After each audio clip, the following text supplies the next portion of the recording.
दोस्तों, अगर आपके पास एक स्लीपर की क्लास की ऑनलाइन वेटिंग वाली टिकट है जिसको आपने हो सकता हो खुद से ऑनलाइन मोड से बुक कर लिया हो या फिर रेलवे के काउंटर पे जाके आपने बुक कराया हो, तो इन दोनों ही कंडीशन में आपकी जो वेटिंग वाली टिकट है अगर कंफर्म नहीं हो पाती है चार्ट प्रिपरेशन होने के बाद भी, तो इस संबंध में यात्रा को लेकर के क्या नियम है और इस संबंध में रिफंड को लेकर के क्या नियम है, बिल्कुल आपको मैं डिटेल में बताने वाला हूँ। और इस चैनल पर कोई भी टाइम वेस्ट वाली चीज़ लाइक सब्सक्राइब जैसा तामझाम नहीं मचता है। वीडियो यहीं से शुरू है। तो सबसे पहले हम लोग कैंसिलेशन और रिफंड के सिस्टम को थोड़ा सा समझ लेते हैं, इसके बाद यात्रा के बारे में आगे बात की जाएगी। तो यहाँ पे अगर आपके पास एक ऑनलाइन स्लीपर की क्लास का वेटिंग वाला टिकट था, अगर चार्ट भी बनने के बाद ये कंफर्म नहीं हुआ, और कंफर्म नहीं हुआ से मेरा सेंस ये है कि आपकी जो टिकट का पीएनआर है वो पूरी तरीके से फुल्ली वेट लिस्टेड रह गया, यानी कि आपने एक पीएनआर पे एक टिकट बुक की होगी, 2 बुक की होगी, 3 बुक की होगी, 4 बुक की होगी, यानी कि आपने जितनी भी टिकट बुक की है अगर सभी की सभी वेटिंग की ही कंडीशन में रह गई चार्ट बनने के बाद भी, तो यहाँ पे आपको इसको कैंसिल करने की जरूरत नहीं है, रेलवे इसको खुद से कैंसिल करेगा, यानी कि ऑटोमेटिकली आपकी वेटिंग वाली टिकट कैंसिल हो जाएंगी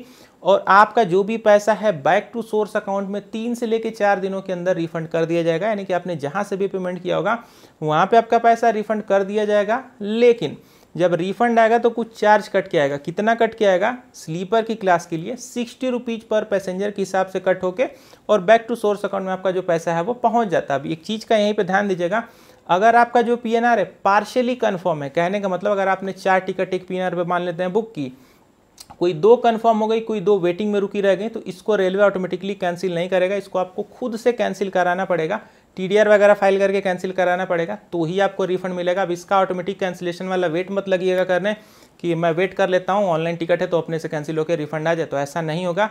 पार्शियली कन्फर्म टिकट की सिचुएशन में रेलवे इसको खुद से कैंसिल नहीं करता है, तो 10-20 साल भी वेट करेंगे तो भी रिफंड नहीं आएगा। तो मेक श्योर करके इस चीज़ का ध्यान दीजिएगा। अच्छा, अब अगर मान लेते हैं कि आपके पास जो स्लीपर की क्लास की वेटिंग वाली टिकट थी वो रेलवे के आपने काउंटर से जा करके खरीदी थी, अगर ये चार्ट बनने के बाद कंफर्म नहीं हुई तो अब आपको क्या करना है, तो बिल्कुल ध्यान से समझिएगा। तो यहाँ पे जैसे आपकी ट्रेन का चार्ट प्रिपरेशन हो जाए, आपको अगर पता चल गया कि आपकी टिकट कंफर्म नहीं हो पाई है, तो आपको तुरंत से रेलवे के काउंटर पे चले जाना है और अपनी उस वेटिंग वाली टिकट को आपको कैंसिल करा लेना है।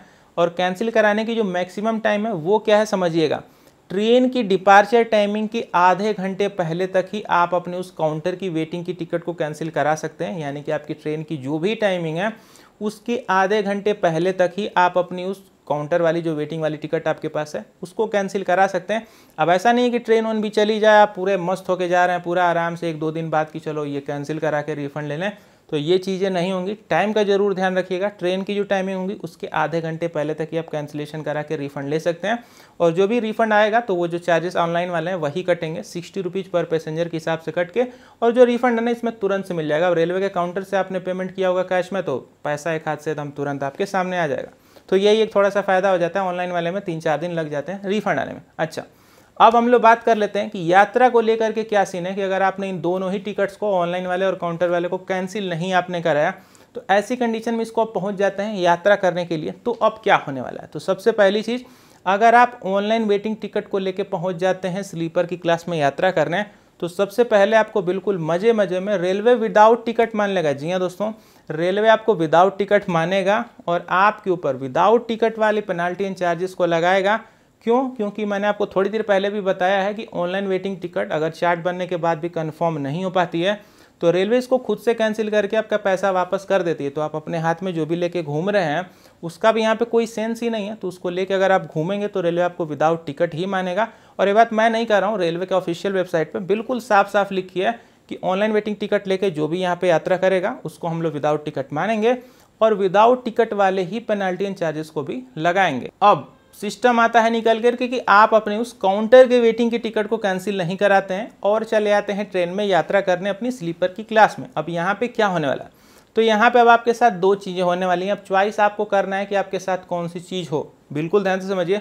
अगर आपने उस वेटिंग वाली टिकट को मान लीजिए कैंसिल नहीं कराया, तो आप अपनी इस काउंटर की वेटिंग की टिकट को लेके जनरल की क्लास में जाके यात्रा करिए। वहाँ पे आपको कोई भी फी, चार्जेस, पेनाल्टी कुछ भी नहीं लगाई जाएगी। आप अपनी जर्नी को कर सकते हैं, कहीं कोई दिक्कत की बात नहीं है। लेकिन मैं इस तरीके को बिल्कुल आपको रिकमेंड नहीं करूंगा, क्योंकि आपने स्लीपर की क्लास की एक महंगी टिकट खरीदी है। अगर आप जनरल की क्लास में जाते हैं यात्रा करने, तो इससे अच्छा है कि आप जनरल की टिकट खरीद लीजिए और उसके बाद जनरल की क्लास में जाके यात्रा करिए। इतने महंगे टिकट को लेके जनरल की क्लास में जाने का कोई भी सेंस नहीं बनता है। हालांकि आप इस पहले तरीके को आजमा सकते हैं, कोई कहीं दिक्कत की बात नहीं है, रेलवे के रूल में है। लेकिन अब बात करते हैं दूसरे नियम के बारे में, जिसमें आप अपनी उस स्लीपर की काउंटर की वेटिंग की टिकट को लेके चढ़ जाते हैं स्लीपर की ही क्लास में और आपकी जो टिकट का स्टेटस है वो वेटिंग है। तो अब ऐसी कंडीशन में क्या होने वाला है, तो दोस्तों बिल्कुल ध्यान से समझिएगा। आपके ऊपर रेलवे 446 रुपये की जो पेनाल्टी है वो लगाएगा। और इसके बाद ऐसा नहीं है कि आपको सीट वगैरह दे दी जाएगी, बिल्कुल मस्त होकर यात्रा करिए, ऐसा नहीं होने वाला है। उसके बाद आपके ट्रेन का जो भी अगला स्टेशन आएगा, जब ट्रेन तो चल चुकी होगी तो चलती ट्रेन से आपको उतारा नहीं जाएगा, जो भी आपकी ट्रेन का अगला स्टेशन आने वाला होगा उसी अगले स्टेशन पे आपको उतार दिया जाएगा और आप अपनी यात्रा नहीं कर सकते। अगर आपको यात्रा करना होगा तो वही पहली वाली कंडीशन, जनरल की क्लास में चले जाइए या फिर स्लीपर की क्लास में रहेंगे तो पेनल्टी भी भरेंगे और अगले स्टेशन पे उतार दिए जाएंगे। अब आपको चॉइस करना है कि दोनों में से कौन सी कंडीशन आपके साथ हो। हालांकि मैं आपको रिकमेंड करूंगा कि दोनों में से किसी कंडीशन को फॉलो मत कराइए। अगर आपकी काउंटर की वेटिंग टिकट चार्ट बनने के बाद भी वेटिंग की कंडीशन में रह गई है, उसको कैंसिल करा लीजिए और जनरल की टिकट लेके यात्रा करिए, क्योंकि यहाँ पे दूसरी कंडीशन में आपको ट्रेन से उतार दिया जा रहा है और पहली कंडीशन में जनरल में ही भेजा जा रहा है। तो दोनों में एक तरह से देखा जाए तो आपका नुकसान ही है। तो उम्मीद करता हूं दोस्तों कि मैंने आपको बिल्कुल क्लियर कट समझा दिया है यहाँ पे स्लीपर की टिकट को लेकर सारे रूल्स और रेगुलेशन को। मिलूंगा अगली वीडियो में। Good bye.